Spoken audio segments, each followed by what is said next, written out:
Halo anak-anak kelas 4. Hari ini kita bertemu kembali dalam pelajaran pendidikan agama Katolik. Bagaimana kabarnya kalian di rumah? Semoga semua tetap dalam keadaan yang sehat dan tetap semangat ya. Nah, kita bertemu dalam pertemuan selanjutnya di tahun 2021 ini.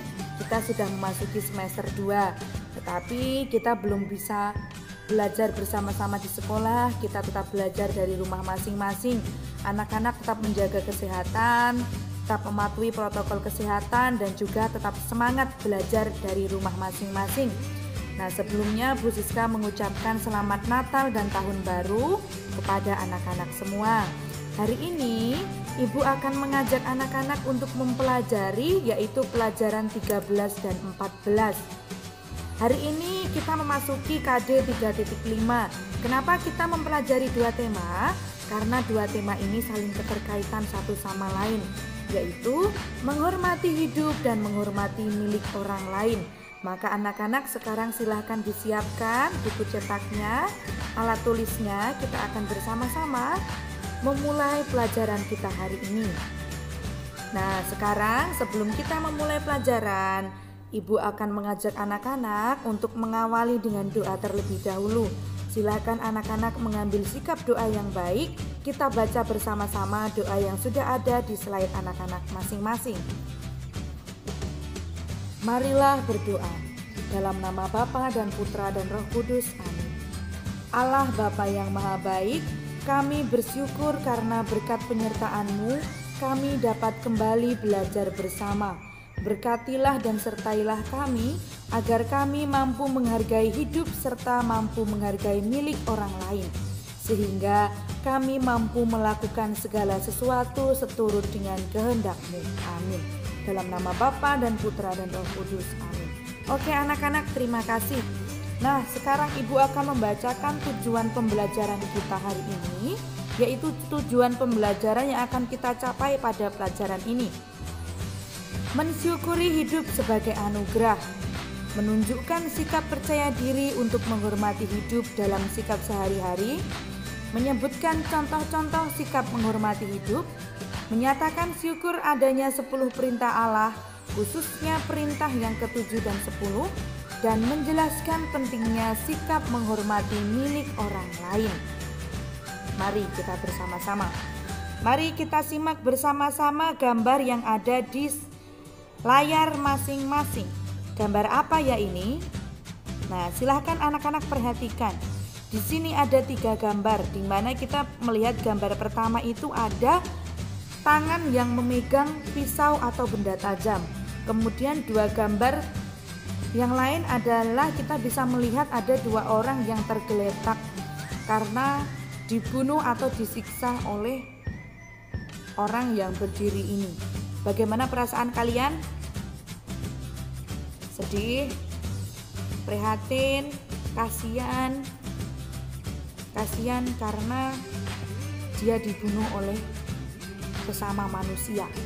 Kita merasa kasihan, kita merasa prihatin dengan keadaan ini. Kita merasa sedih dengan peristiwa yang terjadi seperti ini. Anak-anak pasti ketika menonton TV berita, anak-anak juga menyaksikan banyak sekali kasus-kasus pembunuhan seperti ini ya. Maka sekarang anak-anak, Ibu berikan penjelasannya. Hidup itu adalah anugerah dari Allah, dari Tuhan. Hidup itu indah, betapa bahagia yang menyadarinya. Bila kita menyadari, kita mensyukuri hidup ini adalah anugerah, maka kita akan merasa nyaman, merasa bahagia untuk menjalani. Hidup ini sudah diberikan kepada kita. Selama masih diberikan Tuhan, kita dapat menggunakannya seolah-olah milik sendiri. Kita tahu bahwa hidup itu sebenarnya bukan milik kita pada peristiwa orang meninggal. Pada saat itu, kuasa manusia tidak dapat lagi berbuat apa-apa atas hidup yang sudah diambil oleh Tuhan. Maka sungguh hidup itu adalah anugerah. Hidup ini milik Tuhan dan bukan milik manusia. Maka hanya Tuhan yang berhak mengambil hidup manusia. Hanya Tuhan yang berhak mengambil hidup manusia. Manusia tidak boleh mengambil hidup orang lain ataupun mengakhiri hidupnya sendiri. Nah, ini adalah poin penting terkait dengan bagaimana cara kita untuk menghormati hidup. Ibu juga mengajak kalian untuk mempelajari salah satu bunyi perintah Allah, 10 perintah Allah, yaitu perintah kelima. Coba, apa bunyi perintah Allah yang kelima? Masih ingat? Ya, jangan membunuh. Larangan jangan membunuh dapat diartikan secara positif, yakni agar orang menghormati hidup. Orang diajak menghormati hidup, baik hidupnya sendiri, hidup orang lain, maupun hidup semua makhluk ciptaan Tuhan. Kemudian bagaimana cara kita menghormati hidup, atau apa yang bisa kita lakukan, sikap apa yang bisa kita lakukan dalam kehidupan kita sehari-hari. Dengan makan minum yang sehat dan bergizi, menjaga kebersihan dengan mandi dan gosok gigi, serta istirahat yang cukup. Badan kita menjadi sehat dan tidak mudah terserang penyakit. Dengan rajin berdoa dan membangun hubungan yang baik dengan orang-orang di sekitarnya, kita disukai banyak orang dan jiwa menjadi tenang. Menghormati hidup berarti melakukan sesuatu yang tidak merugikan badan dan jiwamu maupun jiwa orang-orang di sekitarmu. Sekarang Ibu mengajak kalian untuk belajar bersama dari kutipan Injil Matius bab 5 ayat 21 sampai dengan 24. Nah, anak-anak boleh disiapkan. Ibu bacakan ya, karena ini ayatnya hanya sedikit. Kamu telah mendengar yang difirmankan kepada nenek moyang kita, jangan membunuh. Siapa yang membunuh harus dihukum. Tetapi aku berkata kepadamu, setiap orang yang marah terhadap saudaranya harus dihukum. Siapa yang berkata kepada saudaranya kafir harus dihadapkan ke mahkamah agama, dan siapa yang berkata jahil harus diserahkan ke dalam neraka yang menyala-nyala. Sebab itu, jika engkau mempersembahkan persembahanmu di atas mezbah dan engkau teringat akan sesuatu yang ada di dalam hati saudaramu terhadap engkau, tinggallah persembahanmu di depan mezbah itu dan pergilah berdamai dahulu dengan saudaramu, lalu kembali untuk mempersembahkan persembahanmu itu.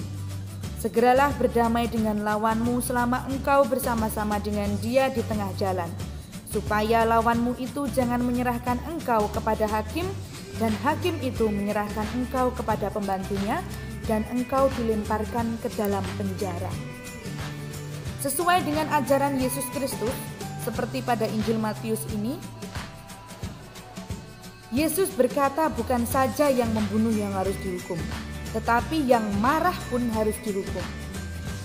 Oleh Yesus, kita diajak untuk tidak suka marah dan mendendam. Tidak marah saja tampaknya belum cukup untuk membuat hidup itu membahagiakan. Untuk itu, Yesus memerintahkan agar kita berdamai dengan siapapun. Yesus memerintahkan agar kita membangun perdamaian. Begitu pentingnya berdamai itu, sehingga doa pun harus ditinggalkan lebih dahulu untuk berdamai.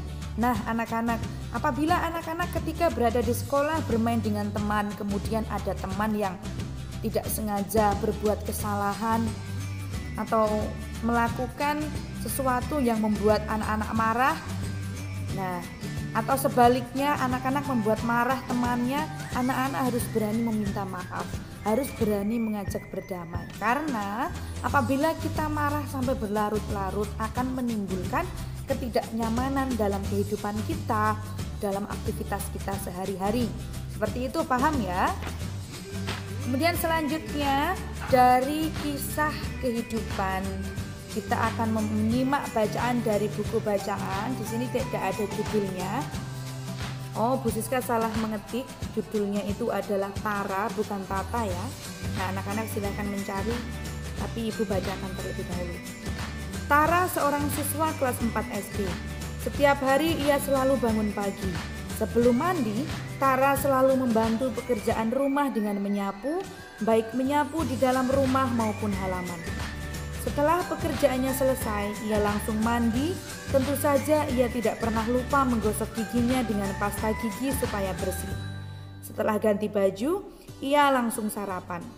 Tara sadar jika ia tidak sarapan, pasti sebelum istirahat pertama ia akan lapar. Ia akan mengganggu belajarnya, ini akan mengganggu belajarnya di sekolah. Karena paginya sudah sarapan, ia tidak ingin jajan kue-kue sembarangan. Tara juga rajin berolahraga dan mengusahakan untuk istirahat dan tidur dengan cukup. Semua itu dilakukan Tara setiap hari karena ia ingin selalu sehat dan tidak mudah terserang penyakit. Bila malam tiba, sebelum tidur, Tara selalu berdoa bersama ayah dan ibunya. Bersama seluruh anggota keluarga, Tara mensyukuri semua anugerah kehidupan yang telah ia terima dari Tuhan secara cuma-cuma. Selain menjaga kesehatan dan berdoa, Tara selalu berusaha untuk rukun dan menghormati teman, guru, dan siapa saja yang ia jumpai. Jika ada teman yang mengejek atau mengoloknya, ia mencoba untuk tidak melawannya. Jika ada teman yang membutuhkan sesuatu darinya, ia berusaha untuk bisa membantunya. Dengan demikian, Tara menjadi disukai banyak orang. Nah, anak-anak di sini, anak-anak menyimak cerita tentang Tara, di mana ia melakukan perbuatan-perbuatan yang baik, menjaga badan, menjaga tubuh, melakukan kebaikan terhadap sesama, terhadap keluarganya dan orang-orang di sekitar. Nah, melalui bacaan ini, cerita ini kita bisa belajar, kita juga bisa meneladan dalam kehidupan kita sehari-hari seperti itu. Nah, kesimpulan dari pelajaran ini adalah hidup itu adalah anugerah. Hidup itu adalah hadiah dari Tuhan. Hidup ini sudah diberikan kepada kita. Tetapi yang harus kita ingat adalah hidup ini milik Tuhan dan bukan milik manusia. Maka hanya Tuhan yang berhak mengambil hidup manusia. Manusia tidak boleh mengambil hidup orang lain ataupun mengakhiri hidupnya sendiri. Seperti bunyi perintah kelima, yaitu jangan membunuh.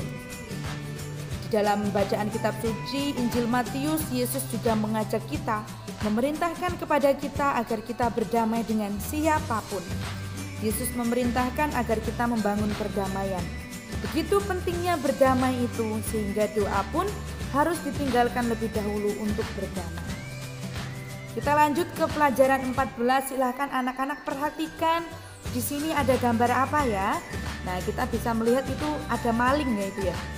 Nah, anak-anak silahkan dilihat, ini ada 3 gambar, di mana 2 gambar itu kita bisa melihat kalau dari gayanya kita melihat kalau ini adalah pencuri atau maling. Ketiga gambar ini menunjukkan tentang sikap yang tidak baik, di mana ia mengambil barang milik orang lain atau ia tidak merasa puas dengan apa yang ia miliki. Pelajaran 14 ini kita belajar tentang menghormati milik orang lain. Nah, anak-anak pasti juga sering sekali melihat berita, mendengarkan berita tentang pencurian, kemudian rampok atau segala macam itu di televisi, dan kita merasa prihatin tentang keadaan itu. Kita merasa takut, was-was juga, takut apabila keadaan itu juga menimpa kita. Maka kita juga harus bisa benar-benar waspada, benar-benar menjaga barang kita, menjaga diri kita dengan baik. Nah, sekarang ibu bertanya, pernahkah anak-anak meminjam barang milik teman? Nah, pernah ya. Nah, atau teman-teman pernah meminjamkan barang kepada teman? Ini juga pasti pernah. Apakah ketika meminjam barang anak-anak mengembalikan?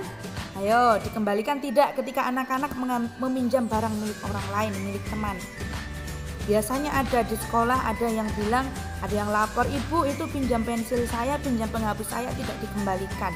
Nah, ini adalah salah satu contoh kecil di mana kita tidak menghormati milik orang lain. Kenapa? Kita tidak bertanggung jawab untuk itu. Kita meminjam barang orang lain tetapi tidak mengembalikannya. Dikembalikannya tetapi dalam keadaan tidak baik juga ada. Nah, ini salah satu contoh kecil yang kita lakukan di sekolah. Kita meminjam barang, tidak mengembalikan.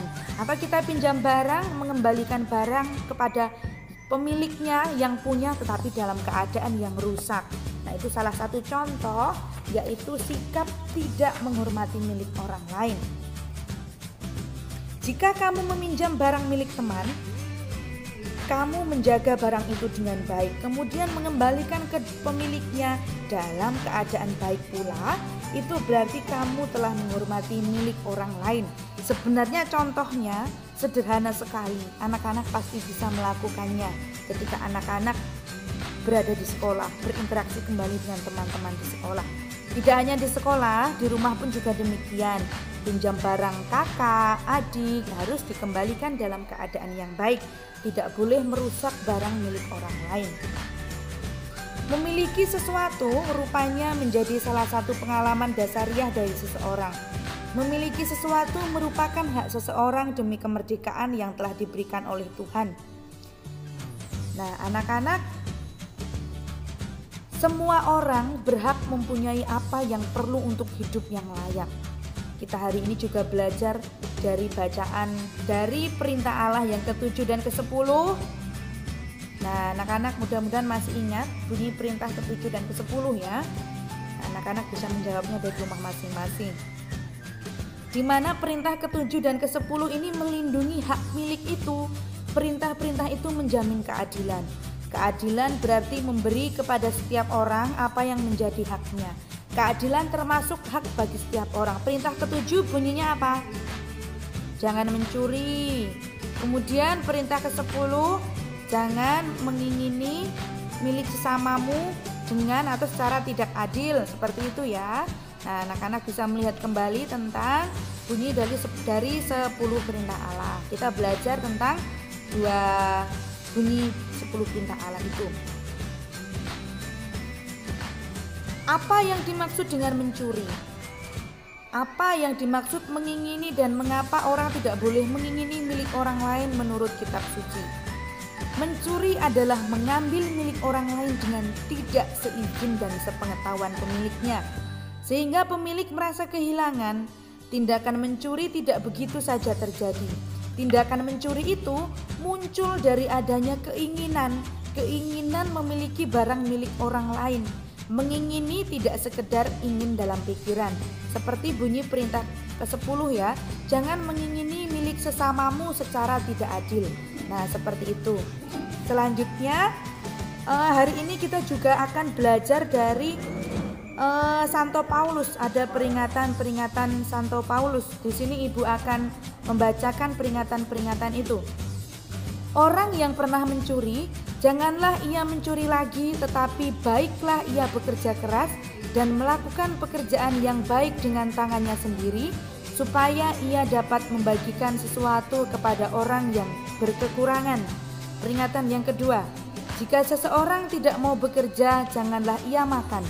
Kami katakan karena kami dengar bahwa ada orang yang tidak tertib hidupnya dan tidak bekerja, melainkan sibuk dengan hal-hal yang tidak berguna. Orang-orang yang demikian kami peringatkan dan kami nasihati dalam Tuhan Yesus Kristus, supaya tetap melakukan pekerjaan dengan tenang dan makan rezekinya sendiri. Nah, ini adalah peringatan-peringatan yang disampaikan oleh Santo Paulus. Nah, sekarang Ibu mengajak kalian untuk membaca tentang kebiasaan Yudi. Di dalam buku cetak kalian sudah ada ya. Ini karena bacaannya sedikit, Ibu bacakan saja. Kebiasaan Yudi. Setiap jam istirahat sekolah, Yudi selalu ke perpustakaan. Di perpustakaan, Yudi membaca buku dengan tekun dan mengembalikan buku yang dibacanya ke tempatnya semula dengan baik. Ia juga meminjam buku untuk dibawa pulang dan dibaca di rumah. Yudi selalu mengembalikan buku yang dipinjamnya tepat waktu. Ia juga menjaga buku itu dengan baik, sehingga waktu mengembalikan buku itu masih dalam keadaan baik dan utuh. Begitu pula jika Yudi meminjam barang milik teman, ia berusaha menjaga barang itu dengan sebaik-baiknya karena itu milik orang lain. Nah, ini adalah contoh kebiasaan yang baik yang dapat kita tiru. Kita masuk kepada kesimpulan pelajaran 14. Jika kita meminjam barang milik teman, harus menjaga barang itu dengan baik, kemudian mengembalikan ke pemiliknya dalam keadaan yang baik pula. Itu artinya kita menghormati milik orang lain. Kemudian perintah ke-7 dan ke-10 artinya melindungi hak milik kita. Perintah-perintah itu menjamin keadilan. Allah memerintahkan kepada manusia melalui firman-Nya dalam 10 perintah Allah, yakni jangan mencuri dan jangan mengingini milik sesamamu dengan tidak adil. Juga dalam surat Paulus kepada jemaat di Efesus, kita mendengarkan yang tadi Ibu bacakan, peringatan-peringatan keras yang disampaikan oleh Santo Paulus. Nah, seperti itu anak-anak ya, pembelajaran kita hari ini panjang, penjelasan Ibu panjang untuk kedua materi ini. Silahkan anak-anak mengulang kembali di rumah. Kemudian apabila ada yang ditanyakan, silahkan anak-anak menghubungi Bu Siska. Silahkan anak-anak bertanya mana yang belum jelas atau mana yang belum paham. Nah, anak-anak nanti untuk pembelajaran selanjutnya Ibu akan memberikan rangkuman materi terkait dengan dua materi ini. Oke anak-anak, selamat belajar, selamat memahami untuk materi pelajaran 13 dan 14 ini. Untuk rangkuman materi akan Ibu sampaikan menyusul. Sampai jumpa di materi selanjutnya. Tetap jaga kesehatan, tetap semangat. Tuhan memberkati.